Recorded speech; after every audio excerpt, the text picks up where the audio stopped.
В США есть одно семейство, о котором на протяжении уже многих лет говорит вся Америка, а порой и мир, я имею в виду Кардашьян. Каждый член семейки – это отдельная личность и бизнесмен. Конкуренцию им разве что может составить Уилл Смит с его отпрысками, один из которых на этой неделе наделал немало шума. 20-летний Джейден Смит, который пошел по стопам отца и стал актером, танцором, певцом, известен общественности своим неординарным поведением.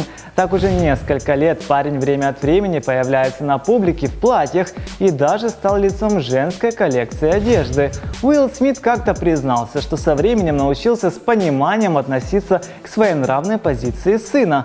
Но как звездный отец отреагировал на эту новость, пока остается только гадать. На днях во время концерта 27-летнего рэпера Tyler the Creator в Лос-Анджелесе Джейден поднялся на сцену и публично признался певцу в любви. Цитирую: «Я просто хочу сказать, что Тайлер самый лучший друг в мире.